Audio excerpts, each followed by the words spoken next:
Breaking news buoy Anand అనే యువకుడి మృతి కళ్యాణదుర్గం నియోజకవర్గంలో తీవ్ర ఉద్రిక్తతలకు కారణమైంది. టీడీపీ ఎమ్మెల్యే సురేంద్రబాబు, వైసీపీ మాజీ ఎమ్మెల్యే తలారి రంగయ్యల మధ్య రాజకీయ దుమారానికి దారితీసింది.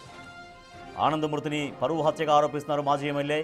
ఈ హత్యకు సురేంద్రబాబు వర్గానికి సంబంధం ఉందని, తమ రాజకీయ పలుకుబడిని ఉపయోగించి కేసును పక్కదారి పట్టించేందుకు ప్రయత్నిస్తున్నారని విమర్శించారు.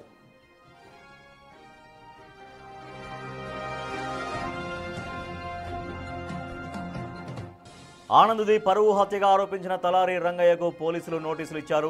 హత్యాన్ని నిరూపించే ఆధారాలు చూపించాలని తెలిపారు. గతంలో ఒకసారి నోటీసులు ఇవ్వగా రంగయ్య వివరణ ఇచ్చారు. అది సంతృప్తికరంగా లేకపోవడంతో మరోసారి నోటీసులు ఇచ్చారు పోలీసులు. నోటీసు తీసుకునేందుకు తలారి రంగయ్య నిరాకరించడంతో ఇంటి గోడకు అంటించారు పోలీసులు. మున్సిపల్ ఎన్నికల నేపథ్యంలోనే తనకు నోటీసులు ఇచ్చారని రంగయ్య ఆరోపిస్తున్నారు.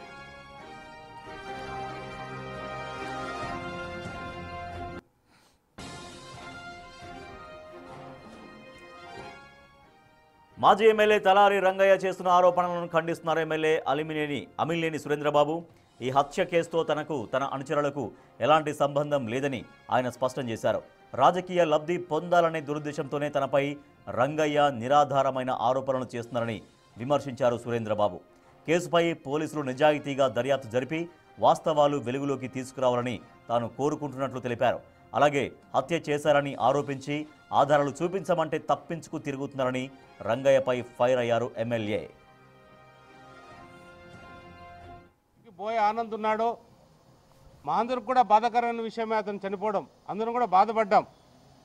ఆయన కుటుంబాన్ని మనం అందరూ చూసుకోవాల్సిన బాధ్యత మనందరి పైన కూడా ఉంది.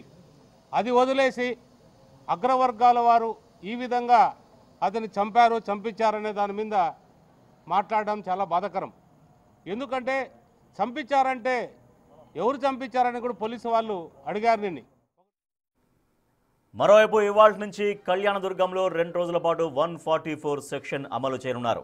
రేపు మున్సిపల్ చైర్మన్ ఎన్నిక నేపథ్యంలో కట్టుదిట్టమైన భద్రతా ఏర్పాట్లు చేశారు. ఎలాంటి అవాంఛనీయ ఘటనలు జరగకుండా పూర్తిస్థాయి జాగ్రత్తలు తీసుకుంటున్నారు.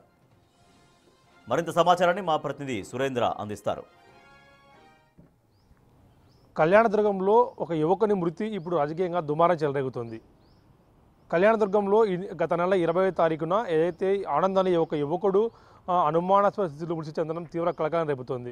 అయితే ఇది హత్య అంటూ కూడా బంధువులు ఆరోపిస్తూ ఉంటే ఇది ఆత్మహత్య అంటూ కూడా పోలీసులు దీన్ని నిర్ధారించారు. ఏదైతే జీవితం మీద విరక్తి చెంది ఆ అబ్బాయి పురుగుమందు తాగి ఆత్మహత్యకు పాల్పడ్డాడు అంటూ కూడా పోస్ట్మార్టం నివేదిక కానీ అలాగే అక్కడ ఎక్కడా కూడా గుర్తులు లేవంటూ కేవలం ఇది ఒక రూమర్ అంటూ కూడా పోలీసులు కొట్టి పారేస్తున్నారు. కానీ ఇది బంధువులు అలాగే వైసీపీ ఇన్ఛార్జ్ తలారి రంగయ్య మాత్రం ఇది హత్య అంటూ కూడా ఆరోపిస్తున్నారు. దీనికి సంబంధించి కొంతమంది టీడీపీ నేతలు అగ్రవర్ణాలు దీన్ని హత్య చేశారంటూ కూడా తలారి రంగయ్య ఆరోపించడంతో ఇది పొలిటికల్ టర్న్ తీసుకోని చెప్పొచ్చు. ముఖ్యంగా తలారి రంగయ్య ఒక వర్గంపై ఒక పార్టీపై